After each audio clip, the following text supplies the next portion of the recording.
What's up, everybody? This Eve coming to y'all with another episode of Hit the Sled. Man, before we get started on this episode, follow me. I'm on Twitter, Instagram, on my YouTube channel, and on Facebook. Follow me, y'all. Hey, I'm coming, man. We got more and more stuff coming. Keep letting y'all know, man. More and more stuff is coming. So stay with me. Hit the sled. We got a lot of stuff coming. But in regard to this episode right here, man, this is my college football week 5 reaction. What a great week 5 of college football.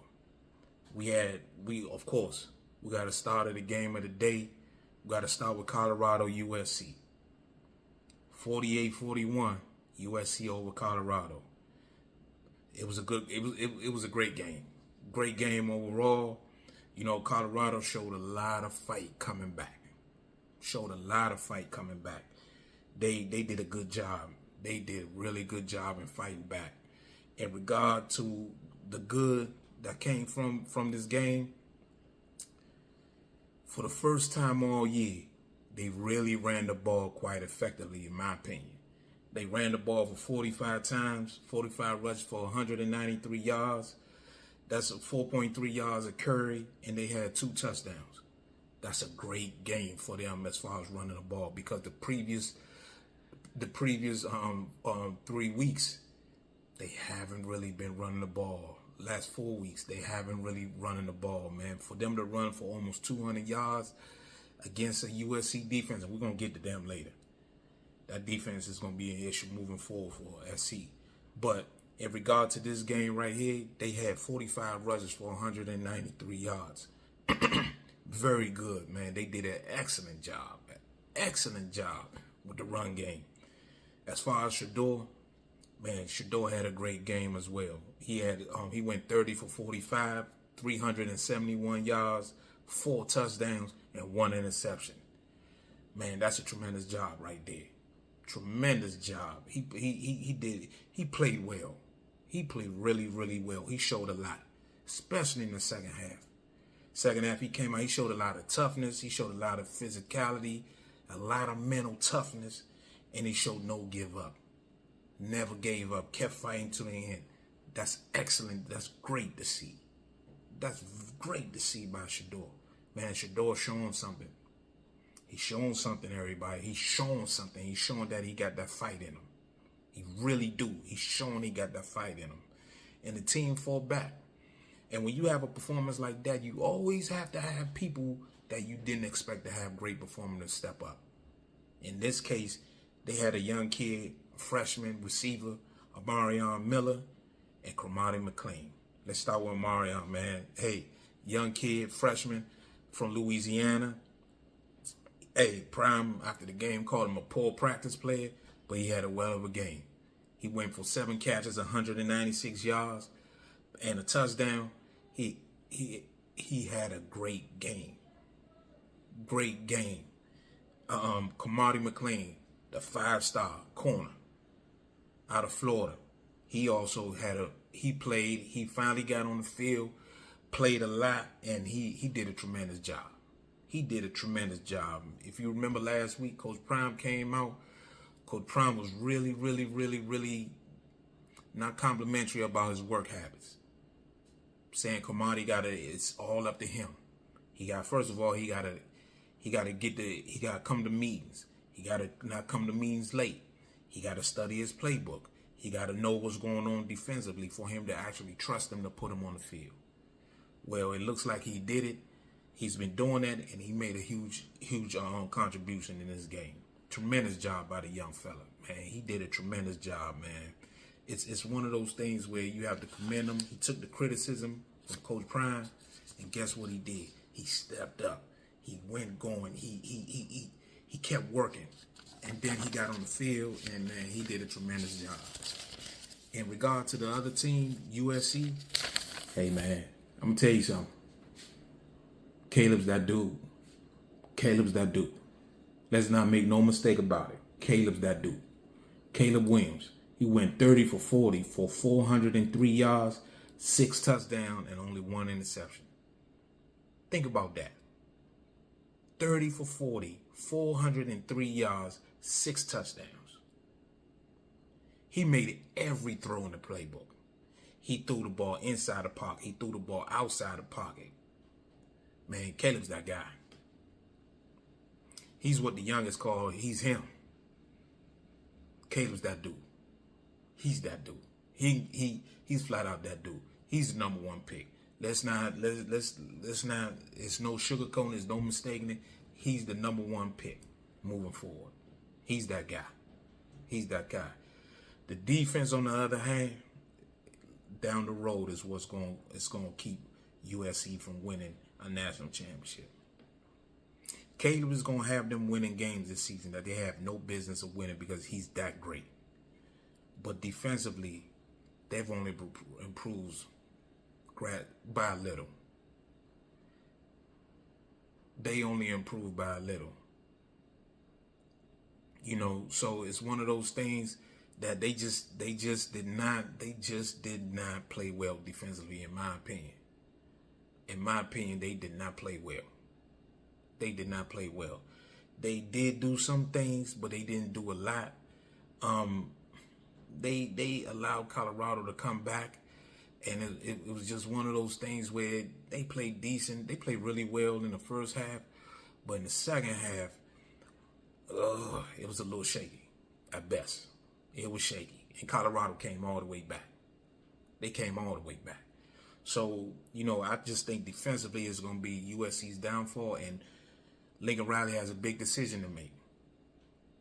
He's going to have to move on from that defensive coordinator.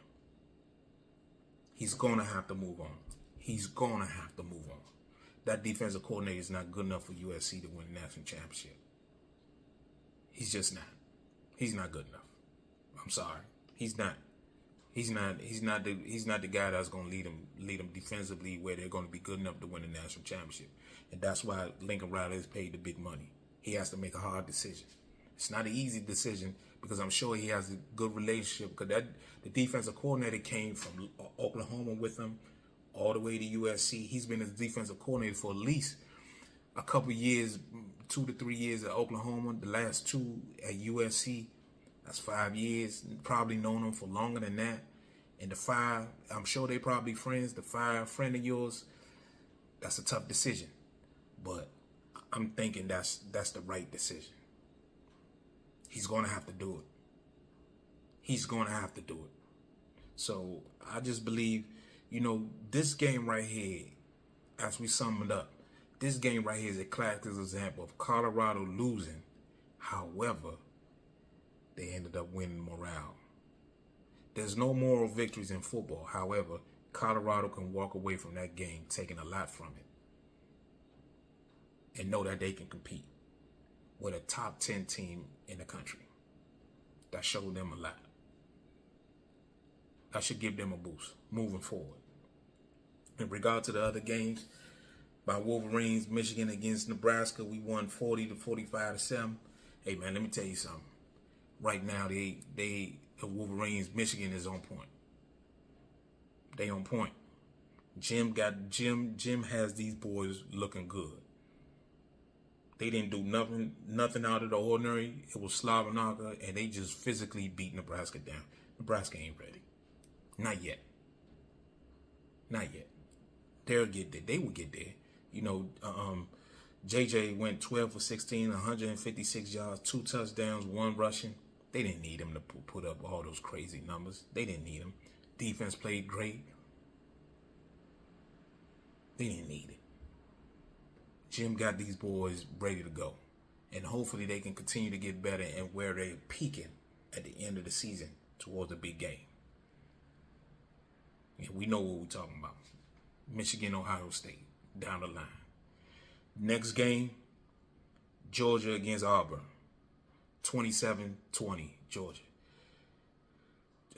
This was a game where Georgia has a habit now. The last couple big against quality opponents, they come out slow, struggling in the first half.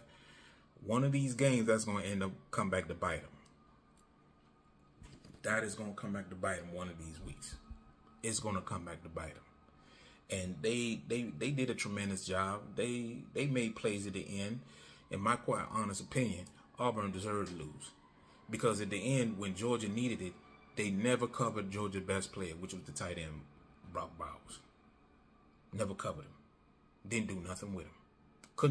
Didn't double team him, didn't do nothing, just let him run free, let him just do whatever he want. So, in my opinion, Auburn deserved to lose because they didn't do what it takes to win the game. They didn't do what it takes. Texas, the next game, Texas against Kansas. Texas handled their business. 40-14, comprehensive. They got the Red River shootout next week against Oklahoma. Now that's gonna be something right there. Oklahoma undefeated, Texas undefeated. We're gonna see now. We're gonna see. Texas, that's a great win. They beat Alabama this year. They look like they Sock got this thing looking like it's going right. I'm happy for Sock. Sock is a good dude. He seems like a good dude. Never met him, but outside looking in, he looks like a good dude. So I'm happy for him. And the last game, I would say, is the LSU Ole Miss game. LSU done. LSU done. 55-49, LSU lost. They don't have no championship defense. They don't have it.